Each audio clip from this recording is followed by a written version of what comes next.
BYU and Utah. Emergency. Number 15 and 16 in the Big 12 Conference in the transfer portal. Oh! Ugh! But here's why that's not all that bad. At least not for BYU. Let me take you back 365 days to January 7th of 2025. The number one team in the Big 12 at that point in time in the transfer portal, Texas Tech. We remember that. Colorado at 2, UCF somewhere in the middle of the pack, Cincinnati at 9, Baylor at 10. The number 16 team in the country in transfers. 16 team in the conference, I should say. Far worse than that in the country. The BYU Cougars. Oh. Well, wait a second. Didn't you tell me that they're number 16 this year and that's supposed to be bad news, right? Like 16's a bad thing. It should be a bad thing, and it could be a bad thing unless your name is BYU. It's just not how they win. It's not what they did last year. They can plug the holes with transfers, like Bear Bachmeier. They can plug the holes with guys who will compete out of the transfer portal, but they're not going to reinvent their team because they don't have to reinvent their team. Some of the big names out of the portal, Tiger Bachmeier, Bear Bachmeier, Keanu Tanuvasa, Max Alford, Carson Ryan. They had a list, a good list, a healthy list of names that came in out of the transfer portal and competed well for BYU. But it wasn't the crux of their team. They filled the spots they needed to. They lost a Keelan Marion, a Hinckley Rapati. They lost guys that they could have utilized. They lost over 20 players to the transfer portal last year, and it felt a little weird. Why are these guys leaving BYU?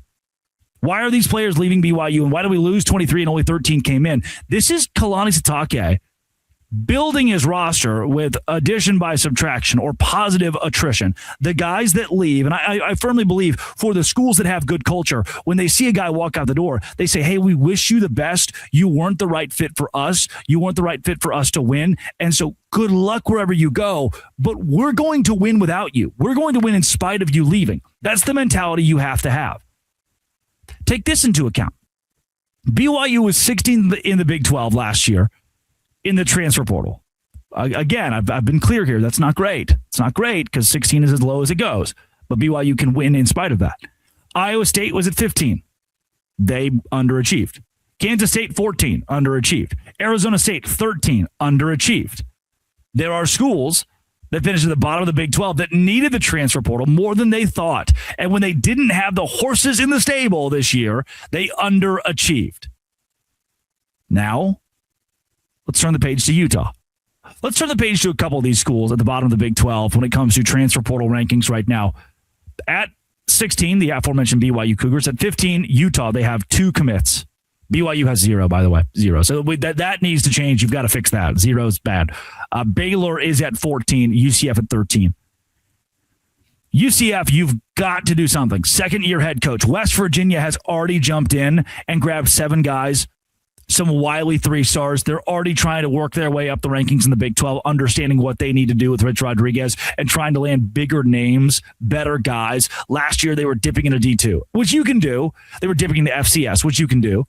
But West Virginia this year feels as though it has a better opportunity to stabilize, and coming off a year where they beat Pitt and they beat Houston, to stabilize with bigger names and better players out of the transfer portal to try to win. And I believe that is exactly what Rich Rodriguez is going to do at West Virginia. For Baylor at 14, you just sucked. Like, you really, really sucked. And you had Bryson Washington, who's gone. You had Sawyer Robertson, who's gone. You had Josh Cameron, who's gone. You had Michael Trigg, who's gone. You had a myriad of guys to turn to on the offense. Defensively, you have a head coach that was the national championship defensive coordinator for the LSU Tigers, and that is why you hired him after that 2019 campaign. And he has, again, sucked. So what do you do when you've lost a good portion of your team? When a lot of guys are saying, I'm gone. 27 outgoing transfers, by the way. A few of them 4-stars, like Colton Thomason, 4-star. Bryson Washington will be a 3-star. Walker White is gone again. Colton Price, a 4-star offensive lineman, is going to Kentucky. Matthew Fobbs White is gone. Kelsey Johnson, Keaton Thomas to Ole Miss. You're losing talented guys. DK Kalu, DJ Coleman, both going to Florida. Ever heard of Florida? Caden Jenkins is gone. Wes Tucker is gone. This is bad for Baylor. This is bad for the Baylor Bears. for Utah and BYU, though? I told you why it's not bad for BYU. And I'll tell you why it's not that bad for Utah. Yep. Even with John Henry Daly gone and likely going to Michigan to follow his head coach, with Isaac Wilson entering the transfer portal, Christian Thatcher. I mean, there are a few of these names that we didn't really hear this year in Big 12 play that have entered the portal for Utah. The reason it's not bad is because I still believe in the culture and continuity that they have kept. I'm going to say something revolutionary, controversial, because I'm typically called out on Twitter by the idiots for being a Utah hater.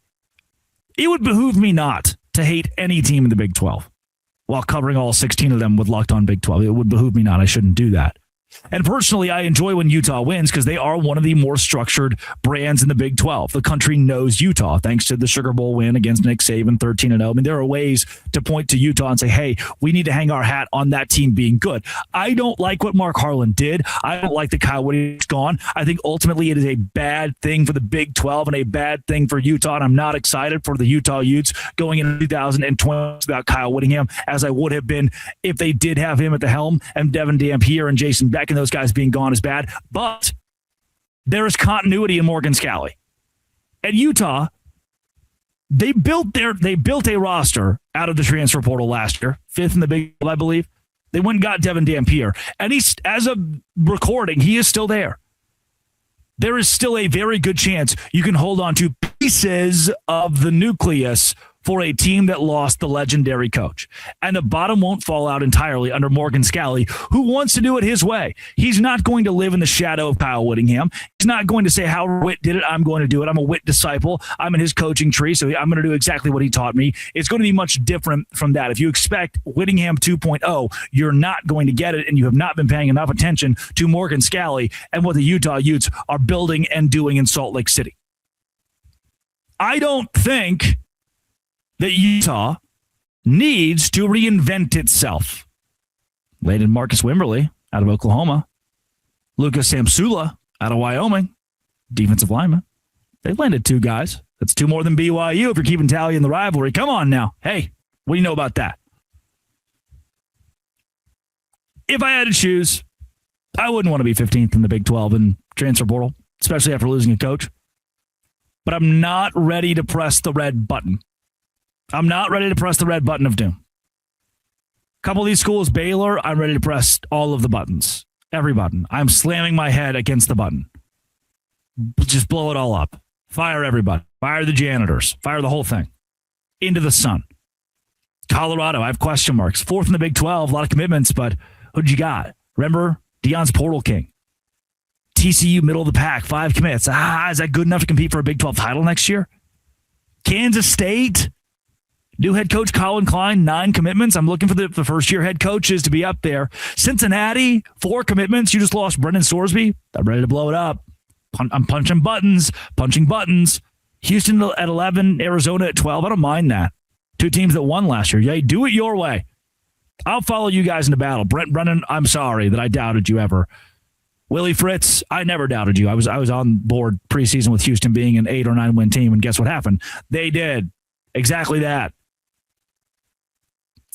I have a lot of deeper thoughts about the transfer portal and what it's doing to college football, the bad that it is for college football. It's not the kids' fault either, man. It's not the kids' fault. It's our fault as society. It's the money's fault. The people that have the money, they want to change it, and it sucks. But for now, the teams that aren't using the portal and winning, like a BYU, proud of you. Pretty impressive. You're still doing the high school recruits thing. And yeah, Bear Bachmeier, Keanu Tanabasa, they're transfers, for sure. And they're good. You have to plug and play. But building a roster that's 90% transfers, I don't know if that's going to work in the Big 12 conference. Maybe it works for Ohio State. I just don't know about us. Hey, thanks for tagging along. Come back tomorrow if you will, please. You hit subscribe. I could keep my job. This has been It Always Will Be. Locked On. Thanks for making it your first listen every single day. Dose Grande.